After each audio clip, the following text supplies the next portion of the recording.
record straight. You and me, we ain't nothing alike. Let's set the record straight. Those words you say, they hold no weight, they like. Let's set the record straight. You'll never break the... Hello everyone and welcome back to another Diecast review. Today I have a pretty interesting diecast just for the paint scheme. This is Brad Keselowski's 2023 Castrol paint scheme. Now that's by the actual label. The car says Castrol Edge, but the label just says Castrol, 2023 Mustang. So not really too sure what to call it. I'm just going to call it the Castrol Edge car because I think it's more the image they're trying to put out. But this car looks pretty nice. They do have a foil number. It does have a foil number, so that's pretty slick. I like the white top. Looks very good. And the greenish bottom. Pretty nice, not going to lie. So this looks to be a pretty cool car. With the Castrol sponsor, of course, you have on the roof number. It's kind of that same color combination with the white. So that's pretty slick. I like how it kind of ties in to the top and bottom of the car. That was a pretty interesting way of doing it, but man, RFK is doing really good this year. Hopefully, Brad, kind of picks it up a little bit and gets a win. I don't know if he will, but that would be amazing if he could. Because, of course, last year, started off great, won both dual races, of course, that being RFK, not just Brad, because you can't do that. And then got penalized for it, and then that just set back their entire season. Didn't do very well. Chris Buescher did get a win last year, which was awesome. But he got 2 wins this year, back-to-back. And Brad's kind of doing a little better, too. So hopefully, sometime in the near future, Brad will kind of get a first win with RFK and, make a little bit of history. Because I am a Brad fan. He's my 3rd favorite as of right now.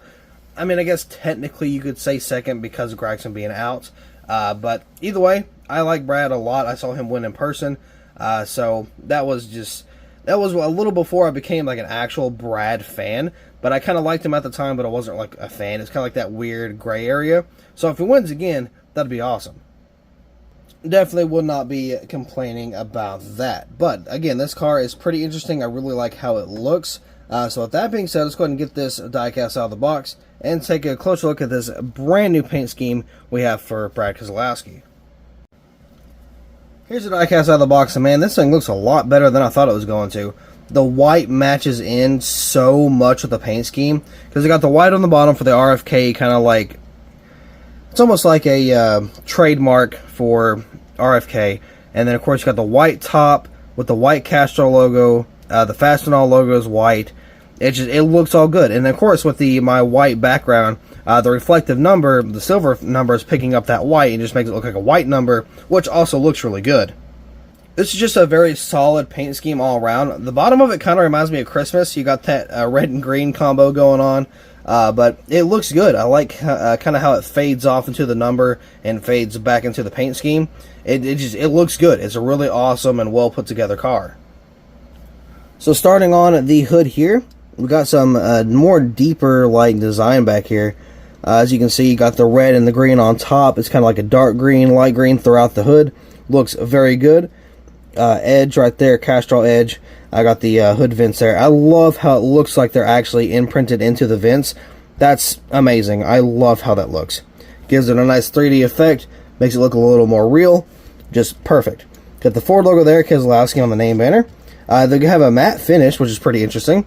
Got the number 6 on the roof, Castrol Edge, very clean looking. I got Keselowski there on the back windshield. Castrol Edge once again. Of course, you got the that ribbon that's kind of like that blue, what in the world? That green and red. I don't know what I'm talking about. Kind of fades out throughout the strand there. Looks really good. On the back end, got some more of that striping.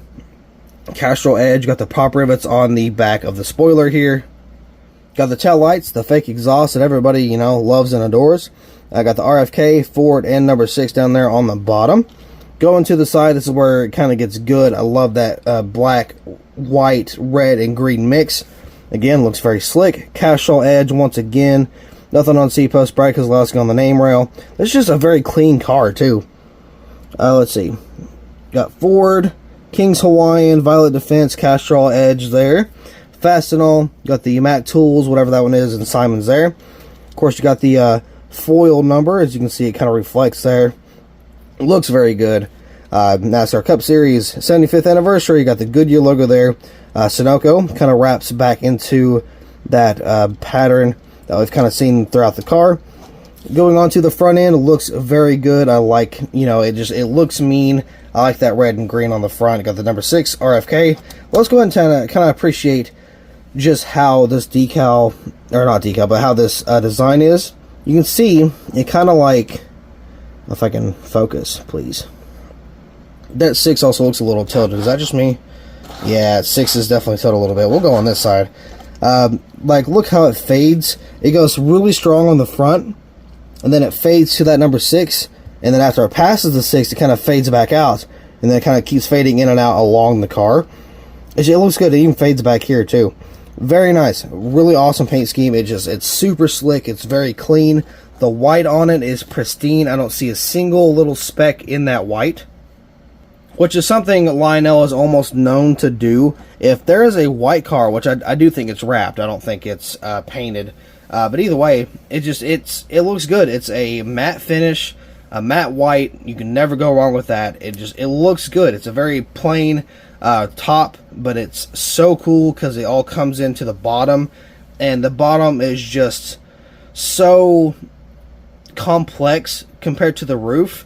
It separates it really well, and it still looks very nice. I love how the edge looks. That edge looks, the text, it looks very good. I like the goldish bronze kind of look to it. It makes it pop a little more. It makes it look a little more mean. Again, it's a good looking car all around. I'm giving this paint scheme and diecast overall a solid 9 out of 10. If for whatever reason they were to continue how the bottom of the car looked and put that to the roof, it would be a 10 easy.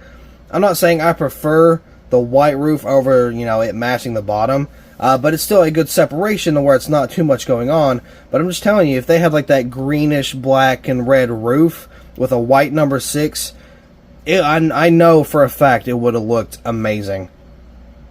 I'm actually really eager to see a diecast review of the 124 scale, just to see how better it looks, or how much better it looks, because on the 164 it's really hard to kind of get some of that detail. But if you go to a 124, of course it's all blown up a little more, and you can really see what's kind of going on in the scheme. But yeah, either way, even on a 164, this looks super good. I can't get over it. Very nice paint scheme. Probably one of my favorite Brad schemes in a while, in terms of like Gen 7 era. But this car, again, is just nice. It's really good. If you don't have it, I highly recommend it.